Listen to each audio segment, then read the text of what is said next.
সুপ্রিয় দর্শক, বাংলাদেশ টেলিভিশনের নিয়মিত আয়োজন নিপীড়নের স্মৃতি অনুষ্ঠানে আপনাদের সবাইকে স্বাগত জানাচ্ছি। অনুষ্ঠানের পুরো সময় আপনাদের সঙ্গে আছি আমি সাইদ খান। 18 জুলাই বৃহস্পতিবার সারা দেশের ন্যায় ভয়াবহ নারকীয়তা চালানো হয় রাজধানীর আজিমপুর এলাকায়। শত শত পুলিশ আর আওয়ামী সন্ত্রাসীরা সরকারি কোয়ার্টারের মধ্যে ঢুকে আক্রমণ চালায় ছাত্র জনতার উপর। পুলিশের গুলিতে শহীদ হন রাজধানীর আইডিয়াল কলেজের একাদশ শ্রেণীর শিক্ষার্থী খালিদ হাসান সাইফুল্লাহ। অনুষ্ঠানে সন্তান হারানোর স্মৃতি নিয়ে আমাদের সঙ্গে আলোচনায় আছেন বাবা কামরুল হাসান। কামরুল হাসান, আপনাকে অনুষ্ঠানে স্বাগত জানাচ্ছি। এছাড়াও আমাদের সঙ্গে স্টুডিওতে উপস্থিত রয়েছেন বিশিষ্ট আইনজীবী ব্যারিস্টার কামরুজ্জামান সেলিম। সেলিম ভাই, আপনাকেও স্বাগত জানাচ্ছি আমাদের আজকের অনুষ্ঠানে। ধন্যবাদ। প্রিয় দর্শক, মূল আলোচনায় যাওয়ার আগে আমরা শহীদ খালিদ হাসান সাইফুল্লাহর উপর নির্মিত ছোট্ট একটি প্রতিবেদন দেখে নেব।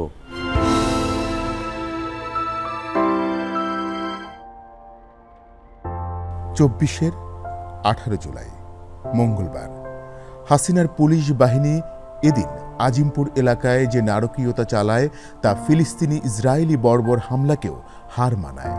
দিনভর ঢাকা বিশ্ববিদ্যালয়ে বুয়েট সহ বিভিন্ন স্থানে জমায়েত হওয়া শিক্ষার্থীদের অস্ত্রের মুখে কোণঠাসা করে আজিমপুর কলোনিমুখী করে ফেলা হয়।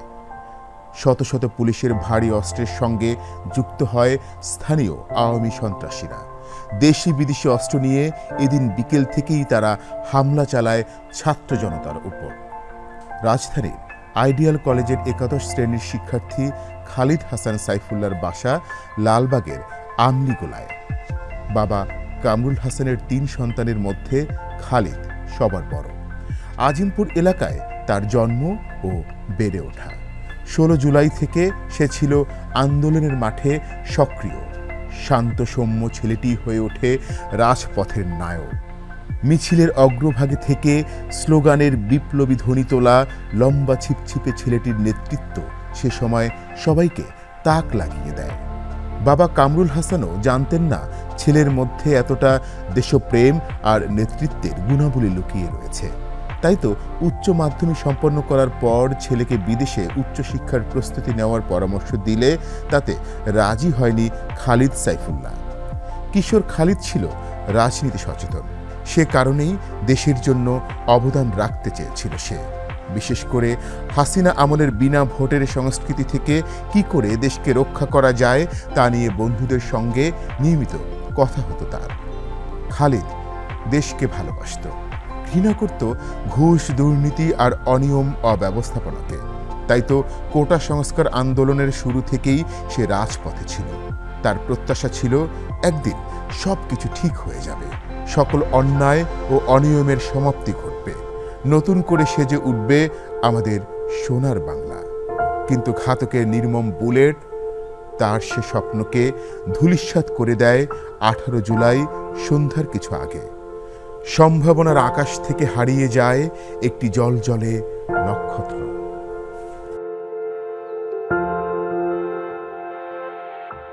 প্রতিবেদনটি দেখে নিলাম, এবার শুনব তার সঙ্গে ঘটে যাওয়া নিপীড়নের ঘটনা। কামরুল হাসান, আপনার ছেলে খালিদ হাসান সাইফুল্লাহ 18 জুলাই বৃহস্পতিবার শহীদ হন। এই বিষয়টি বা এই খবরটি আপনার কাছে কখন আসলো? খবরটি শোনার পরে বাবা হিসেবে আপনি আসলে কিভাবে রিসিভ করেছিলেন? এই খবরটি আপনার কানে কিভাবে বেঁধেছিল? আমি একজন হোমিও ডাক্তার, তো হোমিওপ্যাথি চেম্বারে আমি বসা ছিলাম 18 তারিখ। তখন রাত্রে 11:15টার সময় চেম্বার বন্ধ করে আমি বাসায় যাই। বাসায় যাওয়ার পরে আমার স্ত্রী মানে খালিদ হাসান সাইফুল্লাহর মা আমাকে বলে যে খালিদ সাইফুল্লাহ তো এখনও বাসায় আসেনি, ওরে একটা ফোন দেন। তো আমি ওকে একটা ফোন দিই। ফোন দেওয়ার পরে ফোনটা রিসিভ করে জুবাইর নামে একজন ছেলে। তো আমি জিজ্ঞাসা করি, এই ফোনটা সাইফুল্লাহর ফোন, তোমার কাছে কীভাবে আসলো? তো ও আমাকে পাল্টা প্রশ্ন করে যে আপনি এই ফোনটা তার কি হন? মানে ততক্ষণ পর্যন্ত ও খালিদ হাসান সাইফুল্লাহর নামও জানে না। তো আমি বললাম, আমি তো খালিদ হাসান সাইফুল্লাহর আব্বু, তো এই ফোনটা তো সাইফুল্লাহর ফোন। বলে যে আপনি কোথায় আছেন? বলে আমি তো আমলিগোলায় বাসায় আছি। তো বলে যে আপনি এখন একটু আমলিগোলা মক্কা হোটেলে আসতে পারবেন? তো আমার বাসার সাথেই মক্কা হোটেল। তো আমি খুব তাড়াতাড়ি করে আমি বললাম হ্যাঁ কেন নয়, আমি এখনই আসতেছি। তাড়াতাড়ি করে নেমে আসলাম, সিঁড়িতে নেমে এসে নিচে এসে আবার ওরা ফোন দিছি, বলছে 1 মিনিট দাঁড়ান আমরা আসতেছি। ওরা আসলো, আসার পরে আমাকে ফোন দিয়ে বলতেছে এই নেন ফোন, জুবায়ের এবং তানভীর ওরা দুজন আসছে। আমি বললাম ফোন দিচ্ছ, সাইফুল্লাহ কোথায়? বলে আমাদের সাথে আপনাকে একটু হাসপাতালে যেতে হবে। কোন হাসপাতালে? বলে ঢাকা মেডিকেলে। তো আমি বললাম ঠিক আছে চলো। তো তাড়াতাড়ি করে আমরা অটো নিয়ে ঢাকা মেডিকেল কলেজের ইমার্জেন্সি যাওয়ার জন্য উঠলাম।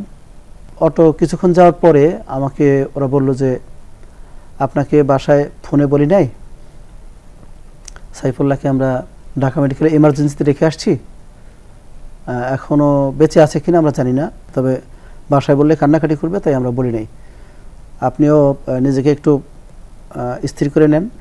তাই বললাম যে আমি যেহেতু প্রফেশনাল একজন হোমিও ডাক্তার, আমি নিজেকে অনেকটা আবেগের বাইরে রেখে তোমাদের সাথে থাকবো, সমস্যা নেই। বললো যে আমরা ওকে ইমার্জেন্সি নিয়ে অনেক চেষ্টা করেছি, ও মারা গেছে, তারপর ওকে রেখে আসছি, এখন ওখানে গিয়ে আপনাকে ওর সাথে দেখা করাবো, ওর আর কিছু অফিসিয়াল কাজ আছে। তো আমাকে নিয়ে গেল ওরা ঢাকা মেডিকেল ইমার্জেন্সিতে গিয়ে নামলাম। নেওয়ার পরে ওখানে গিয়ে আমরা খুঁজলাম, ওরা আমাকে বললো যে এই যে এখানে প্রথমে ইমার্জেন্সি যেখানে চিকিৎসা হয় সেখানে দেখাইলো যে এই যে এখানে রেখে গেছিলাম। তা আমি ওই জায়গাগুলো খুঁজলাম, জিজ্ঞাসা করলাম, কেউ বলতে পারতেছে না। পরে একজন বললো যে আপনি 7 নম্বর অবজারভেশন রুমে যান। তো অবজারভেশন রুমে গেলাম, সেখানেও ওকে পেলাম না, কিন্তু আমি ওখানে অজস্র মানে মৃত্যুর মুখে এখনই পাঞ্জা লড়তেছে, কাউকে ইলেকট্রিক শক দেওয়া হচ্ছে, কাউকে নেবুলাইজার দেওয়া হচ্ছে, আবার অনেকে পানি চাচ্ছে, পানি দেওয়া হচ্ছে, অনেকে স্যালাইন দেওয়া হচ্ছে, মানে অবজারভেশন লাস্ট। এখানে আমি ওদের দেখে আমি নিজেকে হঠাৎ করে আমি যেন ভুলেই গেলাম যে আমি সাইফুল্লাহর আব্বু, এরকম একটা অবস্থা, এত মানুষ, এবং আমার সামনে 4-5টা ছেলের লাশ নিয়ে ওরা ওদিকে চলে গেল, তো মর্গে রাখবে এরকম করে। তো আমি জিজ্ঞাসা করলাম ওই ভিড়ের ভিতরে অনেক মানুষের ভিড়, এই পাশ দিয়ে প্রতি মিনিটে মিনিটে লাশ আসতেছে, গুলিবিদ্ধ ছেলেরা আসতেছে। তো এইগুলো আমি দেখতেছি, আবার এর ভিতরে জিজ্ঞাসা করলাম, বললো যে ওর লাশ তো মর্গে রাখা হয়েছে। তো আমরা ঢাকা মেডিকেলের মর্গে 3টা সেকশন আছে, তো বড় মর্গের ওখানে যাই ওরে খোঁজার চেষ্টা করলাম, কিন্তু ওখানে গেট লক করা ছিল এবং যারা দায়িত্বশীল ছিলেন তারা কেউ ওখানে ছিল না। তো আমরা দীর্ঘ সময় দাঁড়িয়েছিলাম, তারপরে না পেয়ে পরে আবার আমরা রিপিট করে অবজারভেশন রুমে আসলাম। তো ততক্ষণে একটু ভিড় কমছে, অবজারভেশন রুমে যারা দায়িত্বরত ছিলেন তাদের ওখানে জিজ্ঞাসা করলাম, তারা ওই আমার সাথে যে তানভীর এবং জুবায়ের ছিল তাদেরকে বললো যে তোমাদের ভিতরে কে সাইফুল্লাহকে নিয়ে আসছিল? তখন তানভীর বলল যে আমি নিয়ে আসছিলাম। এখানে লেজারে নাম লিখেছ? কি নাম লিখে দিয়েছ? বলে আমরা তো ওর নাম জানতাম না, তাই ওর নাম মোহাম্মদ নামে এন্ট্রি করে দিয়েছি। তখন ওই অবজারভেশন রুমে যে ছিল ও একটা চাবি দিয়ে একজন সহকারীকে বলে আমাদেরকে পাঠালো যে উনি একজন শহীদের বাবা, ওনাকে নিয়ে যাও মর্গে, দেখো যে কোন ছেলেটা ওনার, উনি শনাক্ত করবে।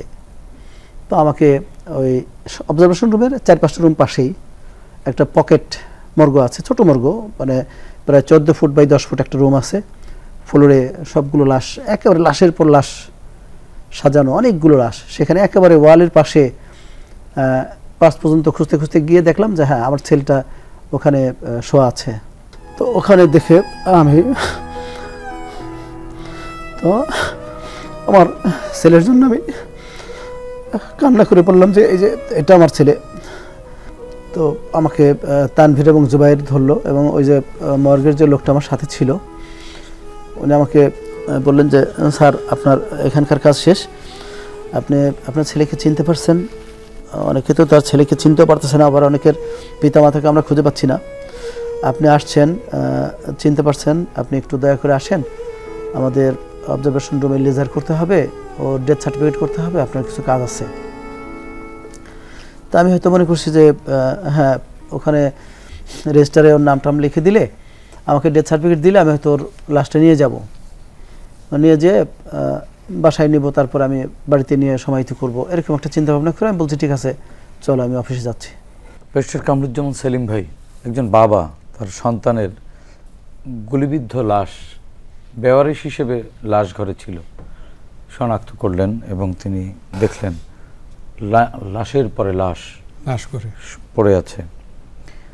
আসলে একজন কিশোর, একাদশ শ্রেণীর শিক্ষার্থী খালিদ হাসান সাইফুল্লাহ, উনি তো বৈষম্য দূর করবার আন্দোলন করেছিলেন, মেধার মূল্যায়ন চেয়ে রাজপথে নেমেছিলেন। পুলিশ কি আসলে এভাবে তাদের উপরে এইভাবে নির্বিচারে গুলি চালাতে পারে কি না? পুলিশ তো রাষ্ট্রীয় বাহিনী, যাদের দায়িত্ব ছিল আসলে এই শিশুদের নিরাপত্তা দেয়া, পাল্টা তারা বেওয়ারিশ লাশ বানিয়ে ফেলল। আপনার আইনের ব্যাখ্যায় কি বলে? এটা অবশ্যই পুলিশ গুলি করতে পারে না। তার সমাবেশ এবং শান্তিপূর্ণ মিছিল মিটিংয়ের অধিকার আমাদের সংবিধান, আমাদের সকল রাষ্ট্রীয় আইন তাকে দিয়েছে। প্রধানত সংবিধান তাকে সংগঠনের দিয়েছে, অধিকার দিয়েছে। দ্বিতীয়ত তাকে সমাবেশ করার অধিকার দিয়েছে। তার প্রতিবাদের অধিকারও আছে, মিছিলের ভাষা, প্রতিবাদের ভাষা। এখানে পুলিশ অবশ্যই শান্তি শৃঙ্খলা রক্ষা করার জন্য যাবে, গুলি করার জন্য না। কোনো পুলিশের নিয়োগ হয় নাই যে তার জনগণের উপর গুলি করার জন্য। তার নিয়োগ হয়েছে জনগণের জীবন মালের এবং তার যে অধিকারের নিরাপত্তা এবং নিশ্চয়তা দেওয়ার জন্যই পুলিশের নিয়োগ হয়েছে, চাকরি হয়েছে। পুলিশের একজন কনস্টেবল থেকে শুরু করে এসআই, ইন্সপেক্টর, সবারই একই দায়িত্ব, এসপি, আইজিপি, সকলেরই নিয়োগ হয়েছে যে জনগণের জানমালের নিরাপত্তা দেওয়ার জন্য, গুলি করার জন্য না। গুলি করার রাইট কখনো পুলিশকে দেওয়া হয় নাই। সে ওখানে যাবে, তার জীবন বাজি রেখে শান্তি শৃঙ্খলা রক্ষা করবে, তার নিজের জীবন বাজি রেখে করবে। কখনোই গুলি করার অধিকার তার নাই। হ্যাঁ, একটা জায়গায় পুলিশ যখন দেখবে যে এই রাষ্ট্রীয় প্রয়োজনে, রাষ্ট্রের যে গুরুত্বপূর্ণ প্রয়োজনে এখানে সে তার জীবন রক্ষা করতে আর পারতেছে না, তার নিজের জীবন বাঁচাতে পারতেছে না, তখন সে যদি আমাদের দণ্ডবিধিতে ৯৬ ধারায় বলা হয়েছে রাইট অফ প্রাইভেট ডিফেন্স, যেটা তার ব্যক্তিগত আত্মরক্ষার অধিকার, ওটা হচ্ছে তার লাস্ট রিসোর্ট।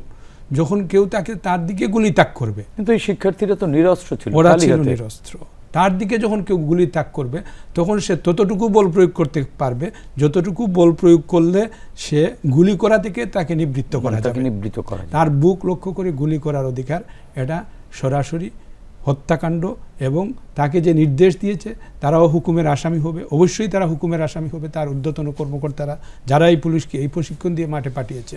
পুলিশ আপনার হচ্ছে জীবন এবং জানমালের হেফাজত করবে। ও আপনার চাকর, ও রাষ্ট্রের কর্মচারী, আপনি রাষ্ট্রের মালিক পক্ষ, ও কেন আপনাকে গুলি করবে? জি, আপনার কাছ থেকে আবারও শুনবো সেলিম ভাই। কামরুল হাসান, সারিবদ্ধ লাশের ভেতর থেকে আপনার সন্তানকে খালিদ হাসান সাইফুল্লাহকে খুঁজে বের করলেন, কি অবস্থায় দেখলেন? তার শরীরের কি অবস্থা ছিল তখন? সাইফুল্লাহর মাথায় টুপি এবং পাঞ্জাবি পরা ছিল। ও বাসা থেকে যেহেতু বলে গিয়েছিল যে আমি আসর নামাজ পড়তে যাই এবং ৫ ওয়াক্ত নামাজ পড়তো, তো নামাজের জন্য গিয়েছিল এবং ওর মাথায় টুপি, গায়ে পাঞ্জাবি, এবং ঈদে আমি যে পাঞ্জাবিটা ওকে কিনে দিয়েছিলাম ওই পাঞ্জাবিটাই ও পছন্দ করে কিনেছিল এটা, এবং একটা সাদা পায়জামা পরা ছিল। তো ওকে গিয়ে আমি যখন দেখলাম ওর পুরো বুকে রক্তে একেবারে ভিজে গেছে, মানে ওর পাঞ্জাবিটা খয়েরি কালারে, তারপরেও একেবারে পুরোটা রক্তে ভিজে গেছে, এবং যেখানে রাখছে সেখানেও যেন রক্ত চারপাশ দিয়ে খালি পড়তেছে, তাজা রক্ত। হ্যাঁ, তাজা রক্ত তখনও বের হচ্ছে। আমার মনে হচ্ছিল যে ও এখনও জীবিত আছে, কিন্তু যারা ওখানে কর্তব্যরত ছিল তারা বলল যে আমরা কনফার্ম হয়েই ওখানে ওকে রাখছি।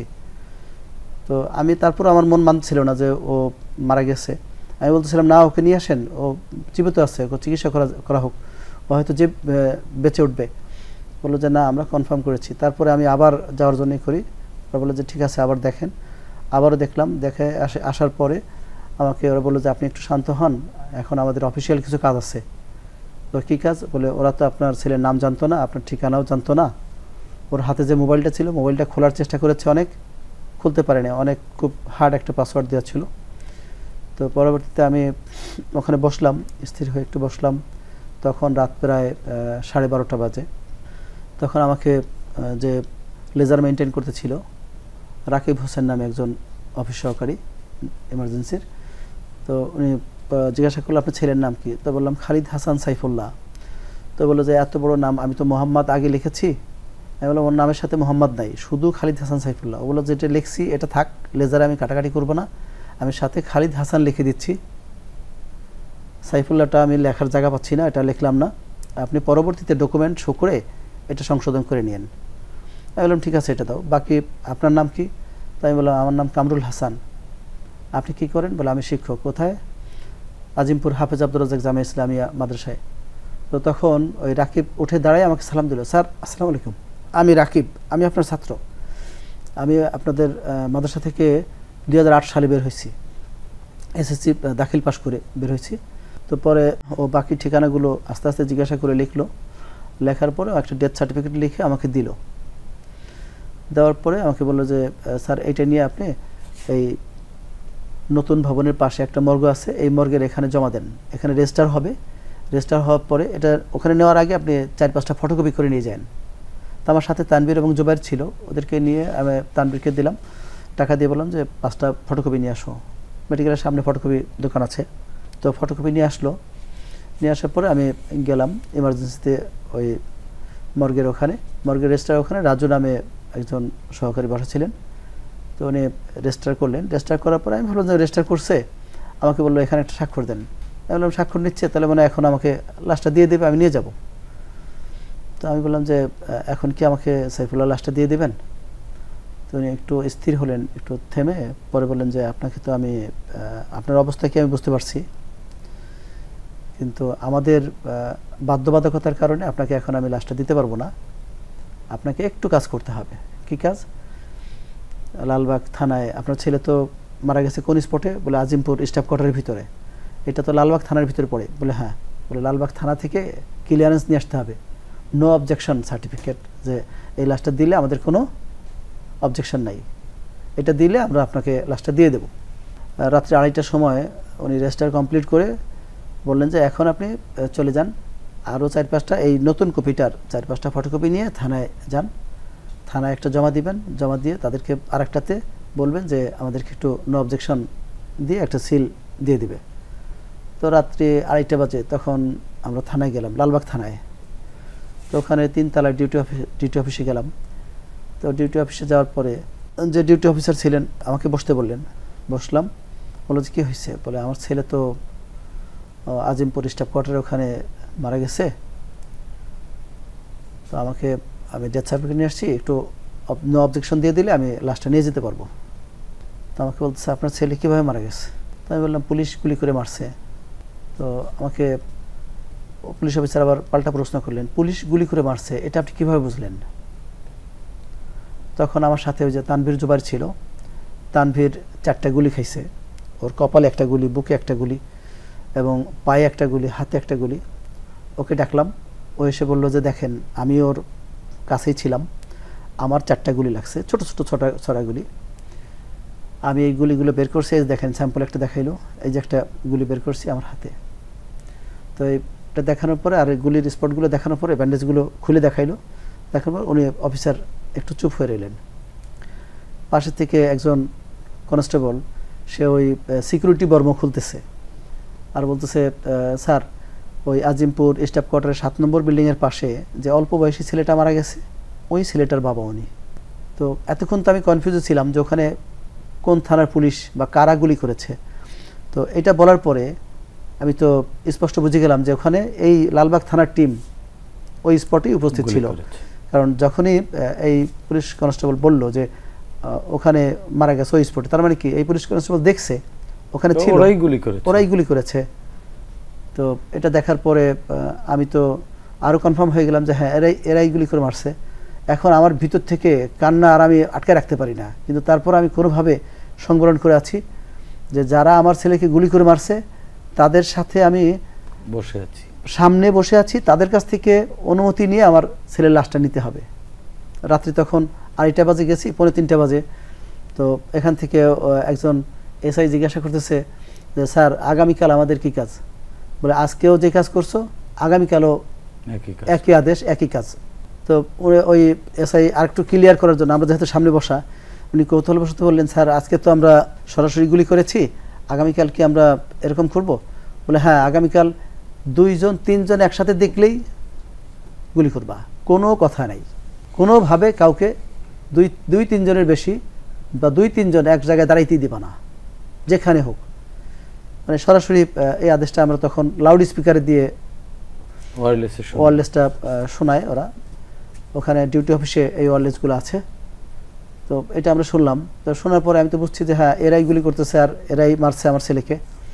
তারপর আমি নিজেকে আবার একটু সংবরণ করলাম, একটু থামাইলাম, স্থির করে বললাম যে স্যার এখন আমার ছেলের লাশটা তো নেওয়া দরকার, ও তো মারা গেছে, আপনারাই গুলি করে মারছেন বা যেভাবে হোক যেই গুলি করে মারুক, লাশের তো আর কোনো দোষ নাই, বা এটাকে তো এখন রেখে দিলে লাশটা আমি দেখে আসলাম নর্মাল রুমে, নন এসি একটা রুমে। তো ওখানে তো ওই অবজারভেশন রুমে যে রাকিব হোসেন আমার ছাত্র, ওই বলে দিল যে স্যার এটা কিন্তু 6 ঘন্টা পরে থেকে পচন শুরু হবে, আপনি যত দ্রুত সম্ভব অনুমতিটা নিয়ে আসেন। তখন আমি বারবার ওনাকে বললাম যে দেখেন লাশটা তো নর্মালে আছে, এটা কিন্তু পচন শুরু হলে পরে আর এই লাশের কাছে যাওয়া যাবে না, আপনি দ্রুত আমার লাশটাকে দেওয়ার ব্যবস্থা করেন। তিনি বললো ওসি সাহেবের অনুমতি ছাড়া তো আমরা লাশ দিতে পারবো না, আমি ওসি সাহেবকে একটু ফোন করে দিচ্ছি। তো লালবাগ থানার ওসি খন্দকার হেলাল উদ্দিন সাহেব ওখানে দায়িত্বরত আছেন, উনিও কাজ শেষ করে এসে ওনার রুমে অবস্থান করতেছেন। তখন আমরা বললাম ঠিক আছে আমরা ওনার কাছে যাই। বলে আপনার যেতে হবে না, আমি ফোন করে জিজ্ঞাসা করতেছি। ফোন করে আমার সামনে লাউড স্পিকার দিয়ে উনি কথা বললেন যে স্যার এখন ওই যে আজিমপুরে যে ছেলেটা মারা গেছে তার বাবা আসছে। তো উনি ওখান থেকে জিজ্ঞাসা করলেন যে তার বাবার নাম কি, বাবা কি করে, এটা জিজ্ঞাসা করেন। তো আমি বললাম আমার নাম কামরুল হাসান, আমি হাফেজ আব্দুর রাজ্জাক জামে ইসলামিয়া মাদ্রাসার শিক্ষক। বলে তো উনি ওই পাশ থেকে বললেন যে দেখেন আমাদের এখনো উপর থেকে নির্দেশ আসে নাই, অনুমতি আসে নাই, আর এখন আমরা লাশটা নিয়ে যাওয়ার অনুমতি দিতে পারবো না, কারণ যদি এই লাশটা নিয়ে আপনি আবার আগামীকাল মিছিলে সামনে লাশের মিছিল করেন তখন আমরা এটা কী করবো, সরাসরি বললেন। তাই বললাম না আমরা কোনো লাশের মিছিল করবো না, আমার তো শুধু ছেলেটার লাশ নিয়ে আমার দাফন করতে হবে, আপনি এটা দিয়ে দেন, এবং আপনার যদি এমন মনে হয় তাহলে আমার সাথে আপনি এক গাড়ি পুলিশ দিয়ে দেন, আমার বাড়িতে নিয়ে আমি কবরে দাফন করে দিয়ে আসি, আমার আর কিছু দরকার নেই। তো উনি বললেন যে পোস্টমর্টেম করবেন না, বললেন আমার এসব কিছু দরকার নেই, আমার পোস্টমর্টেমের দরকার নেই, আমার দরকার ছেলের লাশটা দিয়ে দেন, আমার পোস্টমর্টেম করার দরকার নেই, আপনি শুধু অবজেকশন নো অবজেকশন অনুমতি দেন। তো উনি ওই পাশে বলেন যে আচ্ছা ঠিক আছে আপনি আগামীকাল 9:30টার সময় আসেন, তখন আপনাকে জানাবো। তো তখন ততক্ষণে রাত 3টা সোয়া 3টা বেজে গেছে। উনি আমাকে বলেন 9:30টার দিকে আসেন। তো আর কিছু করার নেই বলে উনি ফোনটা কেটে দিলেন। তো আমি আবার ওই জুবায়ের তানভীরকে নিয়ে চলে গেলাম মহল্লায়। তো ওরা ওদের বাসায় গেল, আমি আমার বাসায় গেলাম। বাসায় গিয়ে তখন আমার বাসায় যখন উঠলাম, বাসায় উঠে গেট খুললো, গেট খোলার পরে ওর মা বলতেছে আপনি আসলেন সাইফুল্লাহকে, আপনি তো সাইফুল্লাহকে আনতে গেছেন। তাই বললাম তোমাকে সাইফুল্লাহর কথা বলবো, তার আগে একটা কাজ করো, তুমি উজু করো। দেখলাম একটু পরেই ওর বোন মানে আশরাফুন্নেসা কারিমা আমার যে মেয়ে, ও উঠে আসছে। আমি বললাম ওকে উজু করতে বলো। তখন অলরেডি ফজরের ওয়াক্ত চলে আসছে, একটু ফজর ওয়াক্তের 10-15 মিনিট আগের কথা। বললাম উজু করো, উজু করে আসো তারপর জানাবো। আমি নিজেও উজু করে আসলাম, উজু করে এসে 2 রাকাত নামাজ পড়লাম। ওদেরকে বললাম তোমরা 2 রাকাত করে নামাজ পড়ো, পরে জানাবো। তো 2 রাকাত নামাজ পড়ার পরে এখন বললো যে হ্যাঁ এখন বলেন কি হয়েছে। বলে দেখো নামাজ পড়ে আসছো, বুঝছো তো আমরা আল্লাহ তাআলার সৃষ্টি আর আল্লাহ তাআলার হুকুম মানতেছি, এই সময় আল্লাহ তাআলা যদি আমাদের কাছ থেকে তার কোনো আমানত নিয়ে যায় আমরা কিছু করতে পারবো না, আমাদেরকে সবর করতে হবে। তো তোমাকে এখন সংবাদটা দিয়ে, এতক্ষণ তোমাকে সংবাদটা দেওয়া নিষেধ ছিল, সাইফুল্লাহ এখন আর পৃথিবীতে নাই, আমি ওকে দেখে আসছি। এই পর্যন্ত আমি থানায় ছিলাম, চেষ্টা করতেছিলাম অনুমোদন আনার জন্য, তারা লাশটা যে দিয়ে দিবে এই অনুমোদনও এখন দিচ্ছে না। তো বলছে আগামীকাল 9:30টার সময় যেতে হবে। তো এই কথা বলার সাথে সাথে ওর মা তো হাওমাও করে কান্না করে উঠলো, এবং তার কান্নায় চারদিকে মানে একবারে কান্নার একটা রোল পড়ে গেল।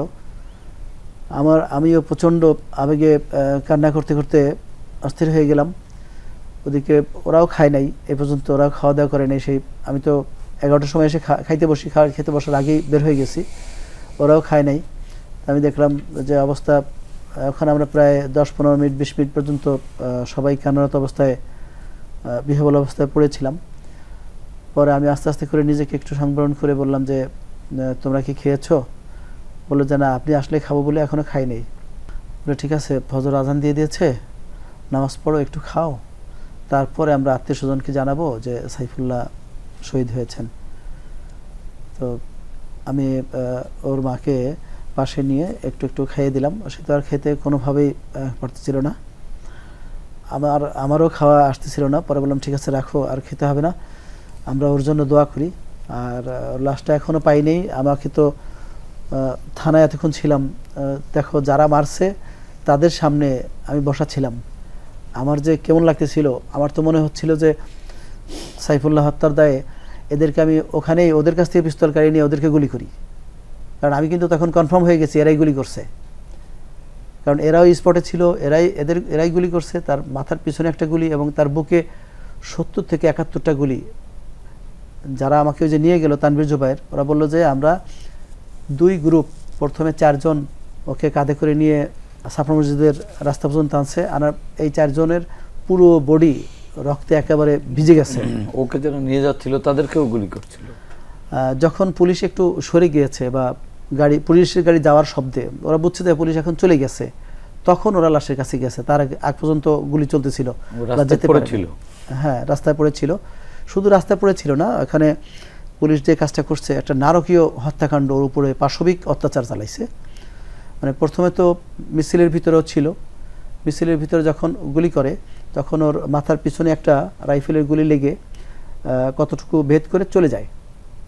গুলিটা ওর মাথার ভিতরে ছিল না, রক্তক্ষরণ হচ্ছিল, হঠাৎ মাথা ঘুরায় বা মাথা ব্যথায় পড়ে যায়।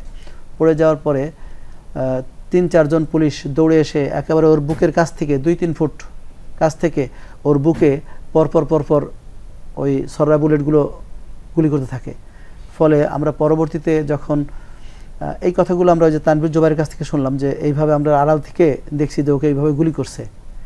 তো গুলি করার পরে ওকে আবার 2 হাত ধরে টেনে পিডব্লিউডি একটা ভবন আছে, ওই ভবনের পিছনে নিয়ে যায়। পিছনে নিয়ে ওখানে ওরা লাশের বুকের উপরে পা দিয়ে রাখে যতক্ষণ পর্যন্ত ওর নিঃশ্বাসটা স্থির না হয়, না থামে। তো আমি জানি না এই সময় ওর কতটা কষ্ট হইতেছিল, যে অবস্থায় তারা জোর করে চেপে রাখছিল। হয়তো ওর দম আটকে আসতেছিল বা মারা যাচ্ছিল, এই সময়ও তারা কিন্তু ওর উপরে খুবই পাশবিক অত্যাচারটা করেছে। কামরুজ্জামান ভাই, আপনার কাছ থেকে একটু শুনি। বাবা তার সন্তানের লাশ নেবার জন্য হসপিটালের মর্গের সামনে রাত 3টা, 3:30 পর্যন্ত অপেক্ষা করছিলেন। এরপরে লালবাগ থানায় গেলেন, থানা থেকে লাশ দেওয়ার অনাপত্তি দেওয়া হলো না। পরের দিন তাকে আসতে বলা হলো। তারই সামনে বাবা শুনলেন তার সন্তানকে কারা গুলি করেছে, কিভাবে গুলি করেছে। এটি আসলে কোন ধরনের আচরণ? এটাকে হত্যাকাণ্ড, রাষ্ট্রীয় মদতে গণহত্যা। এগুলা গণহত্যার সামিল না, সংগঠিত গণহত্যা। এই যে গণহত্যার একজন ভিকটিম হচ্ছেন আমাদের খালিদ সাইফুল্লাহ, আর তার বাবা আমাদের সামনে আজকে উপস্থিত জনাব কামরুল হাসান। কতটুকু অসহায়ত্ব একজন বাবা তখন ফিল করেছেন, এবং তিনি তার পরিবারকে সেটা জানাতে পারতেছেন না, তার স্ত্রীকে, সন্তানের মাকে, যে তোমার সন্তান মারা গেছে। মৃত্যু সংবাদটা দেওয়ার মতো উনার যে পরিবেশ এবং সুখ শক্তি কিছুতেই উনি মিলাতে পারতেছিলেন না, যে আমি কি আমার পরিবারকে জানাবো যে আমার সন্তানটা মারা গেছে। যদি জানাই, যদি ওই মহিলা তখন মারা যায়, ওর মা যদি সহ্য করতে না পারে, বোন যদি সহ্য করতে না পারে, এই যে নিষ্ঠুর যে নিপীড়ন। এবং তারা কিন্তু পরিবারের অন্য সদস্যরা অপেক্ষা করছিলেন যে খালিদ সাইফুল্লাহ ফিরলে তাকে নিয়ে একসাথে রাতের খাবার খাবেন। কিভাবে উনি জানাবেন যে সন্তান মারা গেছে? আর এই যে রাষ্ট্রীয় মদতে এই হত্যাকাণ্ড, শত রাউন্ড বুলেট, লাইভ বুলেট ব্যবহার করছে। পুলিশ তো লাইভ বুলেট ব্যবহার করতে পারে না, ওটা তার আইনে নাই, পুলিশ প্রবিধানে নাই।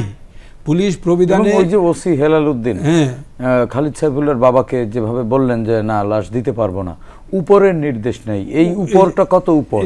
তার মানে সেই উপরের নির্দেশেই কি খালিদ সাইফুল্লাহর বুকে গুলি চালানো হয়েছিল কিনা?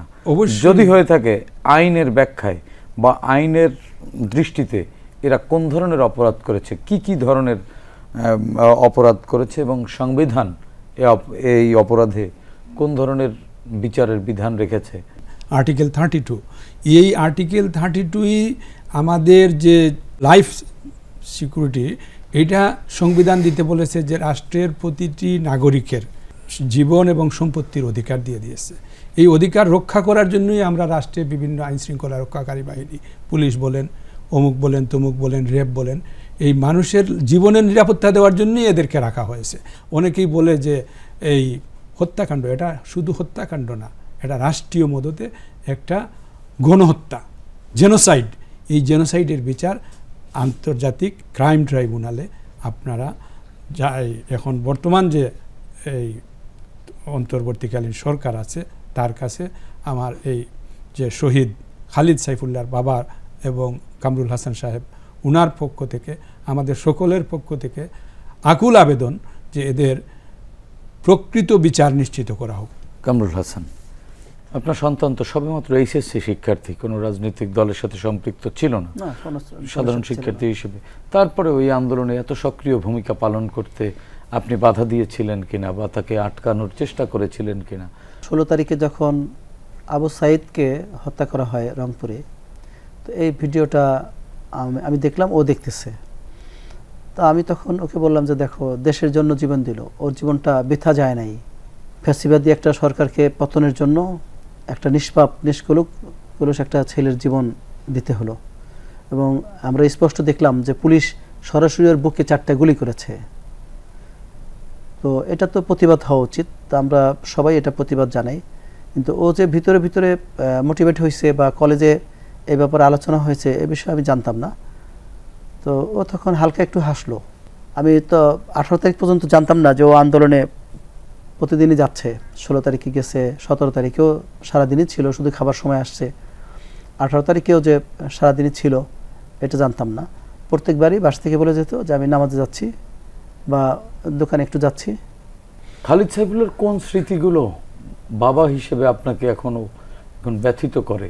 খালিদ হাসান সাইফুল্লাহ শহীদ হয়েছে তো 18ই জুলাই, অলরেডি 100 দিনের বেশি পার হয়ে গেল। আমাদের বাসায় প্রতিদিনই আমরা শহীদের যন্ত্রণা ভোগ করতেছি। আমরা আমাদের বাসায় খাইতে বসলেও আমাদের ওকে নিয়ে আলোচনা হয় যে ও এখানে বসতো, এই খাবারটা পছন্দ করতো, আজকে এই খাবারটা আমরা কিভাবে খেতে পারি। ও আমার সাথে রাতে শুইতো, মানে আমাদের বাসায় 2টা বেডরুম।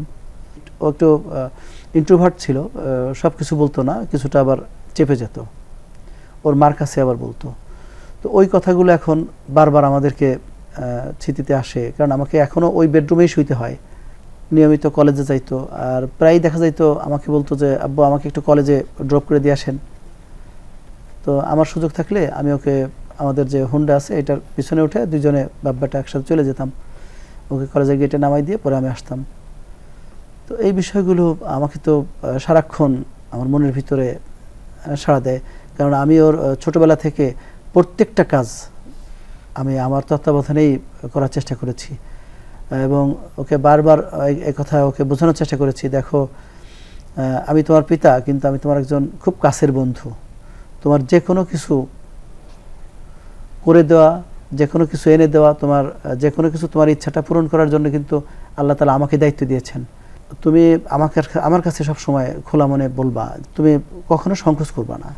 কিন্তু এই বিষয়টা, এই যে আন্দোলনের 16 তারিখ, 17 তারিখ, 18 তারিখ আমাকে একটিবারও বলে নাই, কিন্তু ওর মার সাথে 2-1 বার বলেছে যে আমি শহীদ হতে চাই, আমার একটা ইচ্ছা, আমি শহীদ হয়ে যাব। তো ও যে স্বৈরাচারী শেখ হাসিনার বিরুদ্ধে যে একটা যুদ্ধে অলরেডিও লিপ্ত হয়ে আছে, এইটা আমাকে বলে নাই যে আমি কিন্তু আব্বু এই মিছিলে যাচ্ছি, এই শেখ হাসিনার স্বৈরাচারের বিরুদ্ধে বিরোধী আন্দোলন আমি যে আন্দোলন করতেছি, এইটা আমাকেও বলে নাই। এই জায়গাটা ও চেপে যাইত, হয়তো কেউ ওকে বলে দিয়েছিল যে বাবাকে বলে কিন্তু আসতে দেবে না। খালিদ সাইফুল্লাহ মারা যাওয়ার পর, শহীদ হওয়ার পরে এই নতুন এক বাংলাদেশের জন্ম নিল খালিদ হাসান সাইফুল্লাহদের রক্তের উপর দিয়ে। এই সরকার বা নতুন বাংলাদেশ আপনাদের সাথে যোগাযোগ করেছে কিনা বা কোনো সাহায্য সহযোগিতা করেছে কিনা, এখনো পর্যন্ত পেয়েছেন কিনা? সরকারিভাবে আমি প্রফেসর ডক্টর মোহাম্মদ ইউনুস স্যারকে যথেষ্ট শ্রদ্ধা করি, সম্মান করি। উনি একটা জুলাই ফাউন্ডেশন গঠন করেছেন, মুগ্ধর ভাই স্নিগ্ধ এই ফাউন্ডেশনের দায়িত্ব আছে, এবং বিভিন্ন সময়ে আমাদের সাথে যারা যোগাযোগ করছে যে আপনাকে তালিকাবদ্ধ করা হচ্ছে শহীদ পরিবার হিসাবে আপনারা সরকারি একটা অনুদান পাবেন, তো তালিকাবদ্ধ করা হচ্ছে। তো সেই তালিকায় আমাদের কাছ থেকে যেসব তথ্য চেয়েছে আমরা সকল ডকুমেন্ট সহ তথ্য দিয়েছি। থানা টিএনও অফিস থেকেও তথ্য চেয়েছিল, সেখানে দিয়েছি। ডিসি অফিস থেকে তথ্য চাইছে, এছাড়াও বিভিন্ন বেসরকারি সংগঠন আমাদের কাছ থেকে তথ্য দিয়েছি, কিন্তু সরকারিভাবে অনুদান দেওয়ার জন্য আজ অবধি কেউ আমাদেরকে ফোন দেয়নি। আমরা অনুষ্ঠান শেষ করব। এই সরকারের কাছে আপনার প্রাণের প্রিয় সন্তান, যার সাথে এক বিছানায় ঘুমাতেন আপনি, তার শরীরের ঘ্রাণ এখনো আপনার নাকে লেগে আছে, এই সন্তানকে যারা হত্যা করেছে সেই হত্যার বিচার চান কিনা, বা আপনি কোনো মামলা করেছেন কিনা? আমি মনে হয় প্রথম লালবাগ থানায় শহীদ পরিবারের পক্ষ থেকে মামলা করি। তো 17ই আগস্ট, আমি তো 18ই জুলাই আমার ছেলেকে হারিয়েছি।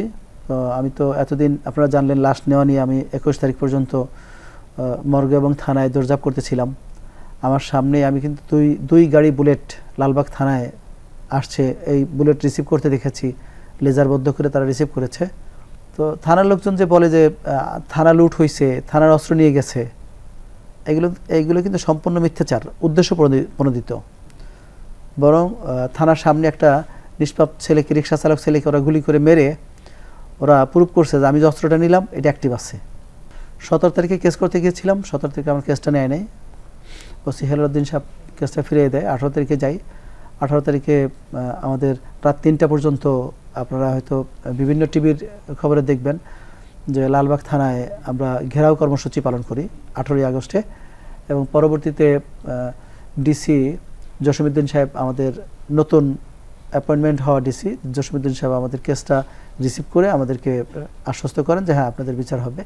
তো এই সরকারের কাছে আমার কতগুলো দাবি আছে। সকল শহীদ পরিবারকে পুনর্বাসন করতে হবে এবং শহীদদেরকে শহীদ মুক্তিযোদ্ধা হিসেবে খ্যাতি হিসেবে সার্টিফিকেট দিতে হবে। একই সাথে যারা শেখ হাসিনা, ওবায়দুল কাদের এবং আসাদুজ্জামান কামাল, আনিসুল হক এবং আমাদের সালমান রহমান, হাজি সেলিম এবং সুলাইমান সেলিম, ইরফান সেলিম সহ যারা এবং আঞ্চলিকভাবে যারা এই হত্যাকাণ্ডের সাথে সরাসরি কেউ বা আদেশ দিয়েছে, কেউ সরাসরি ফিল্ডে থেকে পুলিশের সাথে থেকে গুলি করেছে বা গুলি করতে বলেছে, তাদের সবাইকে আমি চাই যে ফাঁসির ব্যবস্থা করা হোক। তারা কোনোভাবে যেন এই পার না পেয়ে যায় এবং এদের সাথে যারা সহযোগী ছিল তাদেরকে কমপক্ষে যাবজ্জীবন কারাদণ্ডের ব্যবস্থা করা হোক। জি, কামরুজ্জামান ভাই, আমরা অনুষ্ঠান শেষ করব। আমরা দীর্ঘ আলোচনা শুনলাম। কামরুল হাসান ওনার সন্তান হারিয়েছেন, হয়তো এরকম আরও 10টি অনুষ্ঠানেও শেষ হবে না ওনার সন্তানের নানান স্মৃতি যেটি ওনাকে কাঁদায়। এই সরকারের প্রতি আপনার কোনো আবেদন আছে কিনা, এরকম শহীদ পরিবারের গুলোর জন্য উনি যে দাবিগুলো জানিয়েছেন? প্রথমত মানুষের গণতান্ত্রিক অধিকার হরণ করেছে, তারপরে তারা তাদের সিংহাসনটাকে ভালোবেসে এই দেশে তাদের কিছু দূষর তৈরি করেছে, যারা ফেসিবাদের দূষর, স্বৈরাচারের সমর্থক। স্বৈরাচারকে এরা সর্বক্ষেত্রে টিকে থাকতে সিংহাসনে সহযোগিতা করেছে, নিজের বিবেকবন্দি করে দিয়েছে পুলিশ বাহিনী। ওরা পেশাগত আচরণ করে নাই, পেশাগত অসদাচরণের দায়ে একটা পুলিশের কি হতে পারে, বড় জোর 6 মাসের জেল হতে পারে, চাকরি বিধি লঙ্ঘন করলে তার 6 মাসের জেল হতে পারে। কিন্তু ওনারা এই স্বৈরাচারকে, এই ফেসিবাদকে টিকিয়ে রাখতে গিয়ে জনগণকে তাদের প্রতিপক্ষ বানিয়ে তাদের বুকে গুলি করেছে। শুধু গুলি করে নাই, লাশের উপর নৃত্য করেছে, উল্লাস করেছে পৈশাচিক কায়দায়।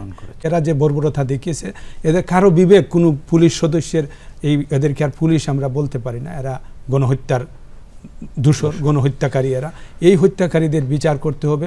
শুধু যে হত্যাকাণ্ডের বিচার বলবো না, এটাকে 302 দ্বারায় যে একটা হত্যাকাণ্ড বলে এবং 34 দ্বারায় তার সহযোগীদের হত্যা বলে তা হবে না। এখানে এদেরকে ইন্টারন্যাশনাল ক্রাইম ট্রাইব্যুনালে সুনির্দিষ্টভাবে আসামিভুক্ত করে এবং প্রত্যেকের এগেইনস্টে প্রতিটা বুলেট কে কোথায় খরচ করেছে, কীভাবে খরচ করেছে, বর্তমান জমানায় এটা বের করা কোনো বিষয় না। আমরা চাই ন্যায় বিচার প্রতিষ্ঠিত হোক এবং এই ন্যায় এমন ন্যায় যে এই ভবিষ্যতে যেন আমাদের দেশে কোনো সরকারি বাহিনী তার যে রাষ্ট্রের মালিক পক্ষ জনগণ, রাষ্ট্রের কর্মচারী হয়ে জনগণের বুকে, মালিকের বুকে গুলি ধরে তাকে হত্যা করে, তার উপর নির্মম নির্যাতন চালিয়ে গণহত্যা করে লাশকে যাজরা করে দেওয়ার মতো সাহস কেউ না দেখায়। জি, ধন্যবাদ। আমরাও সেটি প্রত্যাশা করি। ধন্যবাদ ব্যারিস্টার কামরুজ্জামান, ধন্যবাদ কামরুল হাসান, আপনাদের দুজনকে। প্রিয় দর্শক, শেখ হাসিনা স্বৈরাচারের রক্ত প্রবাহের দ্বিতীয় সংস্করণ যার মস্তিষ্কের ভেতর ছিল কেবলই ক্ষমতা। ক্ষমতার জন্য খুন গুম তার কাছে ছিল মামুলি ব্যাপার। কিশোর খালিদ সৈফুল্লাহ খুনি হাসিনার আরেক শিকার। ২৪-এর গণ আন্দোলনে খুনি হাসিনার রক্তপিপাসা মেটাতে শিক্ষার্থীদের পাশাপাশি এমন অসংখ্য খালিদকে জীবন দিতে হয়েছে। আশা করি তার দৃষ্টান্তমূলক বিচার হবে নতুন এই বাংলাদেশে। দর্শক, এই অনুষ্ঠানে আপনিও যোগ দিতে পারেন। আমাদের ইমেইল nipironersriti.btv@gmail.com-এ পাঠাতে পারেন আপনার সঙ্গে ঘটে যাওয়া যে কোনো নিপীড়নের ঘটনা। আগামীতে বাংলাদেশ টেলিভিশনের মাধ্যমে আমরা সেসব ঘটনা তুলে ধরতে চাই। সে পর্যন্ত ভালো থাকবেন, সুস্থ থাকবেন। বাংলাদেশ টেলিভিশনের সঙ্গেই থাকুন। আল্লাহ হাফেজ।